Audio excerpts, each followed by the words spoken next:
My name's Angelo, and welcome to We Want Picks. This is the only channel dedicated to UFC picks and DraftKings lineups run by professional fighters and MMA insiders. Every week, I join Nick Newell, professional fighter, professional model, and ESPN top 10 guest, along with Dan Kramer, UFC fighter, Bellator fighter, Ultimate Fighter alumni, and Jacob Lyons, a skinny kid from Indiana. And we break down every single fight, the betting odds, the DraftKings picks, and we set you up for success. All right, so busy week for the fight night, Edwards versus Muhammad. We had a few fights drop. One fight has been added back, and then the Nazareth fight. So let's walk through our final lineups for the day. Dan, why don't you walk us through Nick's lineup before I hit mine? Sure. So I won't speak for Nick too much on all his picks, but I think he's got a great lineup. I'll run through what I think, some of the logic is behind it. So he's got Muhammad, obviously 5-round fight, underdog, very cheap value at $7,200. A lot of people are saying this is going to be a competitive fight that goes 5 rounds. So anytime you got somebody for $7,200 that can go 5 rounds and be competitive, could be a lot of points worth the price tag. Then he's got Matheus Nicolau against Kopp. So this is an interesting one. There's a lot of people out there who really feel that Matheus is very live in this fight. The odds are close. And, there's probably a lot of recency bias in terms of Kopp's last performance because he kind of didn't do a whole lot. He looked a little flat, but he was also fighting one of the best guys in the division. So anyways, a lot of people are high on Matheus right now. For $7,500, that's probably not a bad deal given his upside. And I think from what I've seen, he probably has the grappling edge. So definitely upside there at $7,500.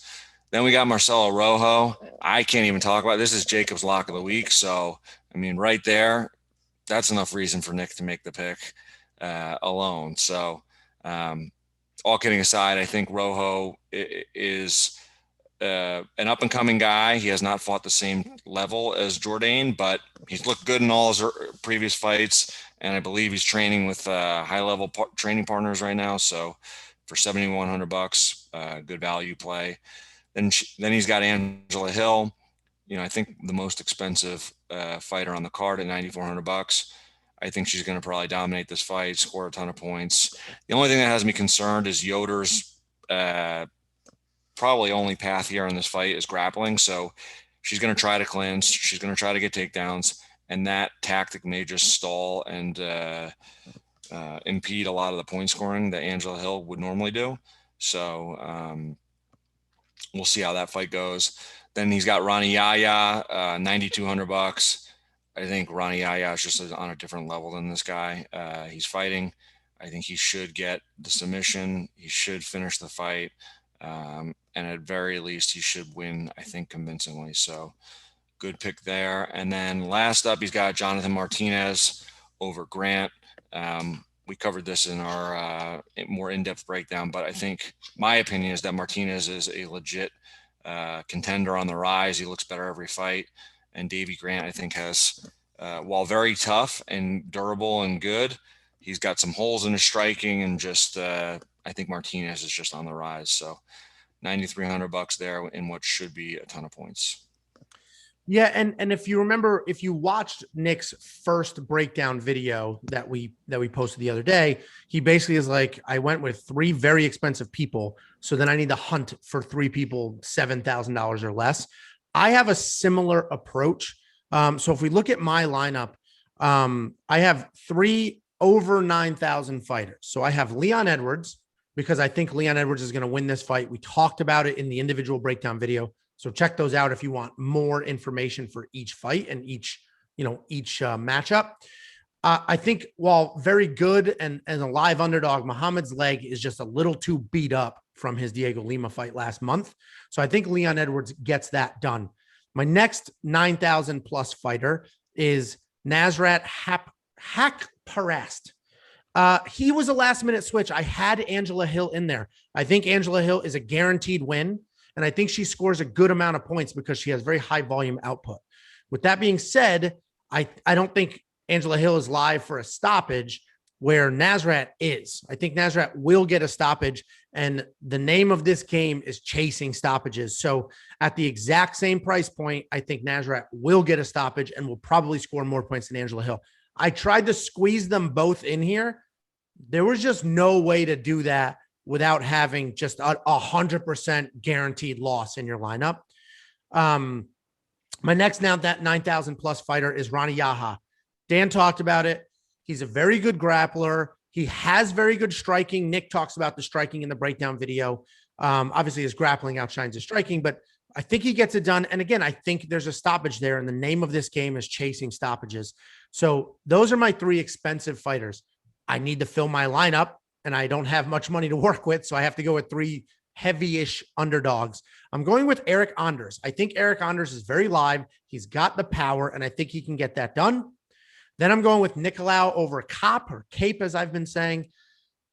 Dan worded it perfectly. Some of this bias against Cop may be how bad he looked in his last fight. He just literally did nothing. Just kind of stood around, didn't put together any combinations, and didn't do much at all. It was his UFC debut, and UFC jitters are a very real thing. Dan can talk about it. Dan's the only fighter in modern UFC history to make his pro debut in the UFC. So I'm sure that was loaded with jitters. So that could have been what happened in Cop's fight, but I need an underdog here. And Cop just didn't show me enough to even attempt to pick him. So I think picking against him is a very solid pick right now. And the last one is Gavin Tucker versus Ige. That is as close of a fight as you are going to see on this card. There is no closer matchup on this entire fight card. I think Gavin Tucker can get it done. They're mirror images of each other. Dan Ige is probably a little bit better across the board, but Gavin Tucker is an absolute wild man. He has all the skills to get this done. I think he does get it done, especially in the underdog position at a $7,600 value. He had to go in my lineup. Even if he loses, he's going to score points. That will be a very busy fight. So I'm actually very, very confident in my lineup. If you watched it the other day, I doubled up the main event. I abandoned that strategy. I felt good about it because they're two lighter guys. It should be a busy fight. You have 5 rounds to work with, but I just reworked it. I just don't trust Muhammad's leg. And I think he either loses early-ish or has sort of a low volume, decision loss. So that's my lineup. Let's move on to Dan and Jacob. Jacob does these graphics. He took it upon himself to make his name in gold because he had a solid lineup last week. He has that ridiculous Burger King crown. But Jacob, why don't you different than the Aladdin one you used to wear, or no? It's the same one, Dan. Oh, okay. The red of the hat blends into the red of your beard and hair. So this is going to be interesting for me to edit this video. So Dan, why don't you walk us through, Jacob, why don't you walk us through I think we should save the best for last. No, I refuse to do it. You made yourself gold. These are the consequences of your actions. Walk us through, and then Dan will close us out. Okay. So we're not saving the best for last this time, but let me start by saying I have never, ever, defending champion, ever been so confident in a lineup in my life. You guys have, I think 3 underdogs in your card. I have 2 underdogs. Look at my card. I don't even know how I did this. Every week I add up my points. I don't know how it's even possible that I only have 2 underdogs on my lineup, but this is how I built my lineup. I started off with Gloria. I've messaged her 4 times now. She will not respond to my messages. I don't know why. They're very nice messages, but she is a bouncy striker, man. And I mentioned in our breakdown video, this is an extreme comparison, I realize, but she reminds me of that young Conor McGregor with her stance, the way she's in and out, bouncy. She's not going to get a finish. $8,800. That's kind of like that range where you'd like to see a finish, but if you're high volume, it works out. I think she's a high volume, probably, 80 points in a decision, which is good enough for me. Next, I went with Jonathan Martinez, who I think Dan will mention. I think he did mention in Nick's breakdown. This guy is a top guy in the division. He throws wild strikes, wild knees. At $9,300, you need a finish, and he will get that finish. Then I went with the main event. I was real comfortable with Leon Edwards. I have a bet on that going to a decision because I think he's just a smart enough fighter to where he's kind of in and out. He knows the pressure that is mounted on this fight for him. They don't want him for whatever reason, they don't want him at top of this division. They're hoping that he loses this fight. So he's going to do everything he can, in and out, volume, not put himself into trouble. So I have Leon Edwards in this fight. And then we move to Marcelo Rojo, the lock of the week. Dan, I need you to look at the camera, please, Dan. Lock of the week. We got this custom made. We're working on t-shirt, guys. We're working on t-shirts. This isn't going to be the design, but I got a t-shirt made for lock of the week. Marcelo Rojo. I love this guy. He's a quick fighter. He's making his debut, but he's been ready. Dan mentioned he's been training with Brandon Moreno, getting him ready for all of his fights. He kind of throws some looping shots, but against Charles Jourdain, who eats a lot of shots, I think that can happen. I think he can connect on one of those shots. And he has 7 losses. All 7 losses are submission losses. Charles Jourdain, I don't believe, will submit him. So then you're in a war, and I'll take chances. $7,100 for someone that's in a war and it has power and has all these first round stoppages. Yeah. So that's my lock of the week, Marcelo Rojo. Then I went with, and you guys are kind of screwed on this one, I went with Dan Ige. You guys are both flip-flopped on this. Angelo mentioned they are mirror images of each other. And this is the change of opponent. Tucker went from fighting he thought he was going to fight Cub Swanson, who's my favorite fighter. I love Cub Swanson. But Cub Swanson and Dan Ige, those are different level fighters. And he's going to be ready, and he is a very good fighter, but Dan Ige is just better all around in every aspect. I call him a pocket Michael Chandler. He's a 145 Michael Chandler. I think he's that good in the division. So then I had $7,200 left over.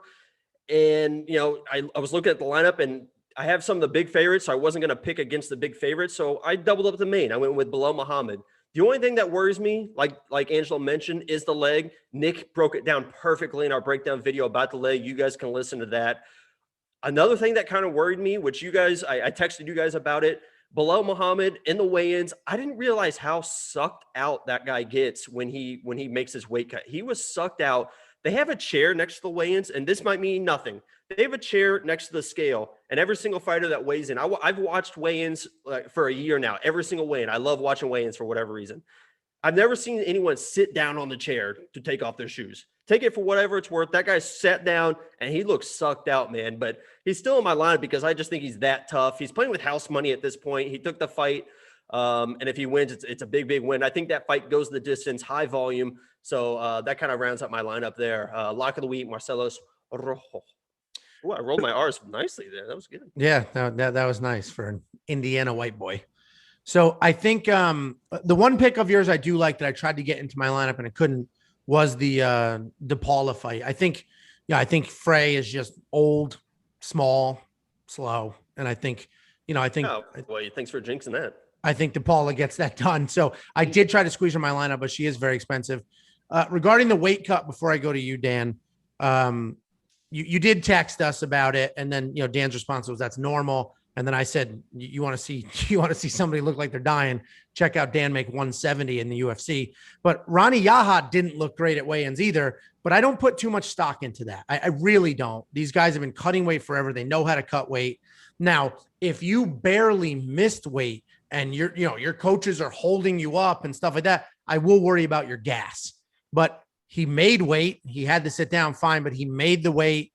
I assume Muhammad's issue was he just fought 1 month ago. After that fight, he took time off because he's not expecting a quick turnaround. He's letting his leg heal up. He got a phone call a week after that fight, maybe saying, do you want to step up? And he decided to. So didn't get in, everything he probably should have. No way he had time to do any real training, just sort of trying to keep his weight down and trying to keep his cardio up. So I'm sure that played a role. He'll be prepared. I think his legs are a disaster. But Dan, why don't you walk us through your lineup? First of all, Bilal is a tough guy, extremely tough guy. So I don't think that's why I kept him in my lineup. I don't think it affects him. I just wanted to mention that. Sure. Second, I'm also an extremely tough guy. I bit my tongue twice doing that lineup, and I bet you guys didn't even realize. Right here, twice bit my tongue. That's because you have horse teeth. I'm just saying. So I mean, Bilal tough, I'm tough, and I got the winning lineup this week again. So Dan, you also doubled up the main event. Why don't you walk us through your lineup? First of all, let's just start off with saying that we have created a monster, Angelo. It's not great. The number of text messages I've gotten all week long, all day long, my phone is going beeping, chiming. There's pictures showing up. There's weird Aladdin hat pictures. And it's Jake about the lock of the week. He's got a t-shirt now. He's doing arts and crafts projects about lock of the week. He's Rojo. Just go on our YouTube page, and just anybody who even writes something with the word that starts with L, he'll be there to talk about the lock of the week. So he's there ready to talk to all of you about it anytime you want. Seems like 24 hours a day. Engage me. But you know what? He's got 5 in a row, I guess, if you count the 4-0-1. How he does it. Yeah. Undefeated, right? So, hey, you know what? He's got a decent one this week that could be alive for an upset. I don't think it's going to happen, but you know what? He's been right for a while. So, anyways, into my lineup. All right. So first up, I got Casey and Aldrich. I think this is going to be a closer fight than the odds say. Honestly, I think this could be a slugfest. I think Aldrich is probably the better, more athletic boxer, but Casey looks to just be a little bit bigger, longer. I think Aldrich's footwork and distance, the way she's in and out and the way her entries are probably going to be the factor that could get her the win. But Casey could make it a brawl. So, she also has a potential takedown in her back pocket. So for $7,700, she's one of my value plays and what I think is going to be a closer fight than the odds suggest. So $7,700 there. I've got her in there. Then I got Leon Edwards in the main event, 5-round fight. I think this guy's going to come in with a chip on his shoulder. He thinks he's the number one contender. He's extremely good everywhere. For $9K and a 5-round fight. No matter how this fight plays out, I think he will end up with a lot of points.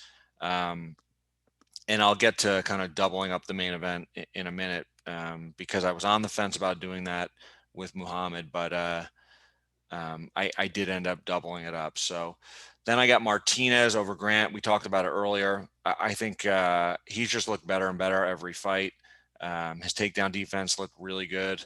His striking looks unbelievable. He's got finishing power. Grant is a very, very tough fighter, but I think he has holes in his defense, especially when he goes on offense. He throws, big power shots, but leaves himself wide open for counters. And Martinez is such a smooth, slick striker that he's going to find one of those spots. And I think he'll probably put him away in later rounds. But at a minimum, I think he's going to win a very clear one-sided decision, just picking him apart and battering him over 3 rounds. Then I got Muhammad. So I was on the fence about doubling up the main event. I think Muhammad is very game. He's tough. Again, 5-round fight, $7,200, very cheap. And ultimately, when I was just kind of looking at my lineup and what I had left over, I had that $7,200 left over, and I was looking at who else was available. And to get a guy in Muhammad who's extremely game in a 5-round fight, he's got to be in shape. He just fought a month ago. While there are some things that have me kind of nervous for him, the leg kicks we mentioned, the short notice opponent, and just, a few other things, I do think for $7,200 in a 5-round fight, you're not going to get a better value than that. So I'm hoping this fight is competitive. I think it will be. And I see it going potentially to a decision or into the later rounds for sure. So to get those two guys together for a pretty cheap price tag, I got both of them in there. Then I got Gavin Tucker versus Ige. So this is a tough fight, and this is another one sheerly based off of price tag. So I think the fight is going to be very, very close. I could see it going either way. Ige has looked unbelievable. He's beaten some of the best guys in the division. Gavin Tucker, though, has been a prospect for years, and he's really just started to show what he's capable of. He looked awesome his last fight. I remember watching and being like, man, this kid looks like he's got all the tools to make an impact in this division. So we're going to find out this fight because there's no tougher opponent than Ige. So this one came down to the price tag for $7,600 and what I think could end up being Gavin Tucker showing what he's really capable of. And at a minimum, a very close competitive fight. That was a no-brainer for me at $7,600. And then last, I got Ronnie Yaya over Rodriguez. I think Yaya is just on a different level in terms of just about everything. Experience, certainly grappling, striking, maybe not. But honestly, in MMA striking, I wouldn't be surprised if he clipped him with a big shot. So I think Yaya is going to win this fight. The one thing that did have me a little concerned is his last fight in the third round. He looked dead tired. But I did a little digging into that, and I believe he was stuck in Brazil due to COVID for that training camp. And now he's down here at American Top Team for his training camp. I think that will make a big difference in his cardio. He doesn't need to travel across the world. So I think he'll be very well prepared for this fight. And I think he should get this fight and win inside the distance. So I got him in there for $9,200. So that's a great point about Yaha's cardio. I've seen a lot of other people break down that fight, and a lot of people are dogging him for his cardio, not picking him because of his cardio. So that's a solid sort of insight you have there that, listen, his last fight may have been an anomaly. Firsthand that he's training at American Top Team, and for a fact he's getting the work in, the time in, and that should help his cardio out. So it should be a fun night. So we'll stay tuned in case there's another drop. If something happens last minute, which last week was a miracle, nothing happened. The week before there was a bunch of stuff. So if something happens, come back to the channel, check the community tab, check the Twitter, check the Facebook, and we'll let you know who we're swapping and what changes we're making. All in all, these are the trickiest weeks, these cards with competitive fights and not big names. So these are the weeks where you really have to listen to the fight breakdowns and pay attention, because it's the small things that make the big difference. So thanks for the watch. Comment down below. Let us know who you think has the best lineup, and we'll see you later. Before you go, check out the description below. In there, we have links to our Facebook, our Twitter, our Instagram, and more importantly, to our DraftKings League. Check out the league, join the league, participate in the contests, and as we get going and as you start winning, we're going to start handing out gift cards and participating and doing things like that. So check those out. Every week, there are drops on every fight card. So make sure you check out this channel and our social media on Saturday before the fights start so that you have our most updated lineups and picks.